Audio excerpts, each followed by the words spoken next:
So after a long 3-month wait, we're finally getting a new DLC character added into Naruto Shinobi Striker. And this time around, it's an addition to the attack class in the form of Kimimaro. And let me say, this might be the best DLC we've received in this game for years, at least in terms of how good the jutsu actually are. We'll look at Kimimaro's entire kit today, and I'll let you know exactly what each jutsu does and what I think about it. Apart from that, we're also getting a new SS Plus weapon that mimics the fighting style of Rock Lee and one that is based around Kakashi, which lets you use 6 different jutsu with its strong attack, so stick around after the DLC review to learn more about those. Now then, without any further ado, let's get to it.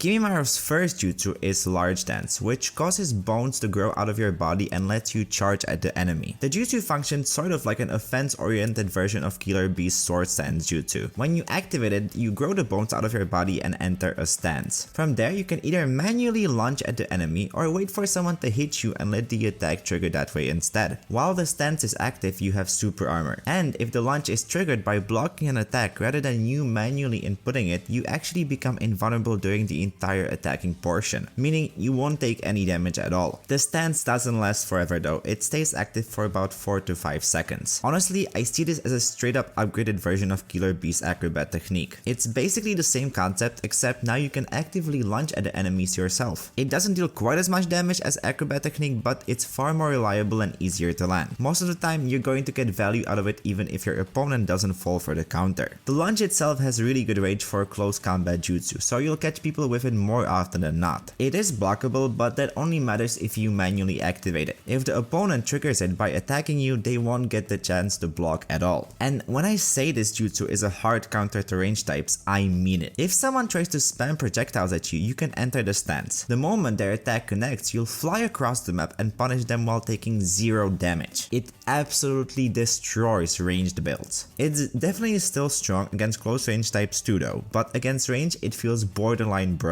For me, this is easily an S tier jutsu. It's simple to use, extremely effective, and completely shuts down some of the most annoying builds in the game. I wouldn't be surprised if it gets nerfed at some point, so use it while you can.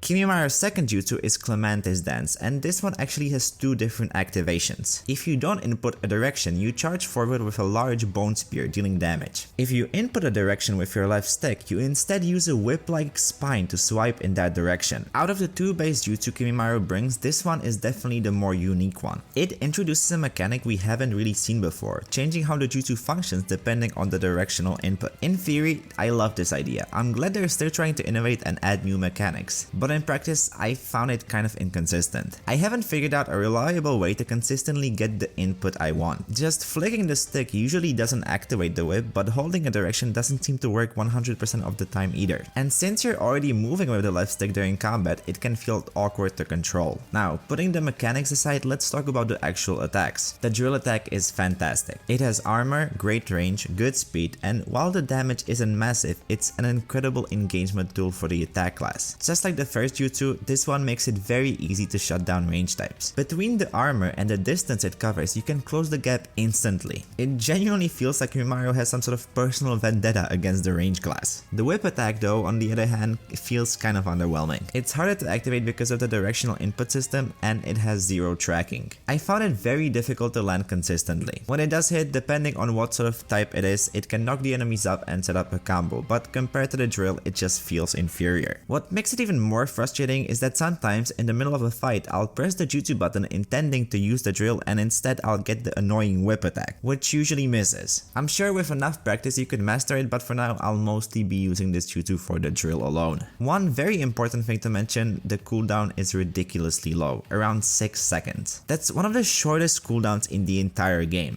For such a strong engagement tool, that feels almost too short, and honestly a bit overtuned. If the whip didn't exist, this would probably be an A+ jutsu for me, but because of the inconsistency, I'd currently put it at around B+.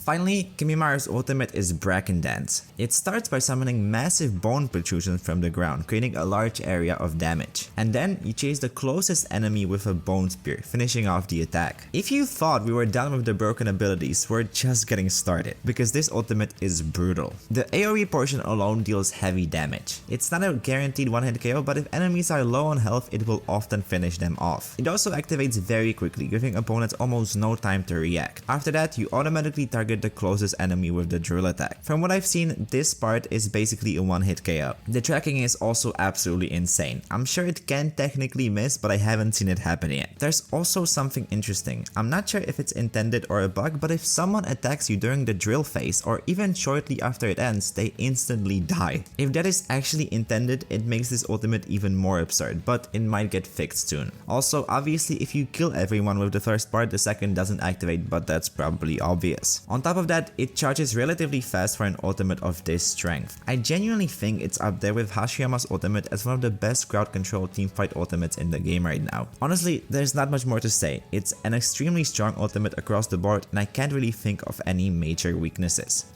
Alright, aside from the jutsu, Kimimaro also brings a brand new weapon and a ninja tool to the game. His weapon, Kimimaro's Bone, is honestly really good. It just has a really clean feel to it overall, and the standout part is definitely the air heavy combo. The stun on this move is absolutely nasty. I mean, the enemy just floats there in the air for what feels like 3 full seconds. That gives you all the time in the world to chain a jutsu into it or reset your position and the combo itself. It's just another incredibly strong addition to the attack class, which at this point shouldn't really surprise anyone. As for his ninja tool, Digital Sharpnel, it's very similar to a kunai or a shuriken. It has the same number of stocks and functions in a very similar way. That said, it seems to deal actually quite a lot of damage, and somehow it actually hits twice. Like when you hit one stock, it actually counts as 2 hits for some reason, but yeah, a very good ninja tool nonetheless. So both the weapon and the ninja tool definitely add extra value to this DLC, as if it wasn't already worth picking up anyway.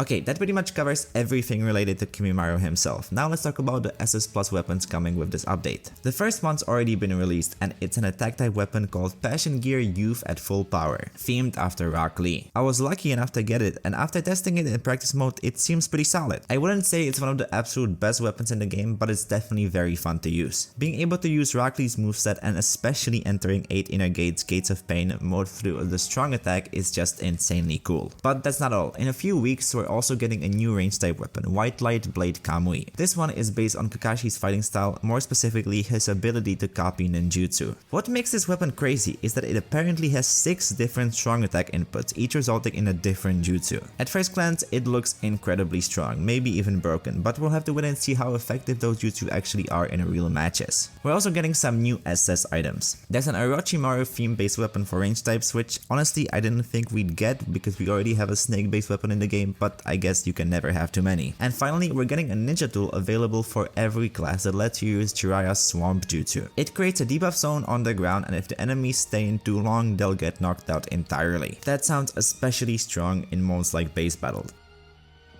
Okay, on top of all of that, the game also received some balance changes. Most importantly, certain attacks like Rasengan Connection and Flashlights, which were previously unblockable and very difficult to avoid, are now blockable. That should make them significantly less oppressive. That said, they will now heavily damage your guard, so they could still remain very viable in the meta. Some ultimates have been buffed, and probably the most important change, Strange Taste, is finally getting nerfed. That means attack types won't be able to farm Secret Technique Gauge nearly as fast, so no more using Baryon mode 7 times in one match. So yeah, overall, some really interesting changes. Anyway, that's about it for this video. If it wasn't obvious enough from the review, I think Kimimaro is totally worth the money. He's probably the best DLC character that I've seen in the past few years. Let me know in the comments what you think about him and if you're planning on getting him yourself. Thanks for watching, and I'll see you all soon. Bye!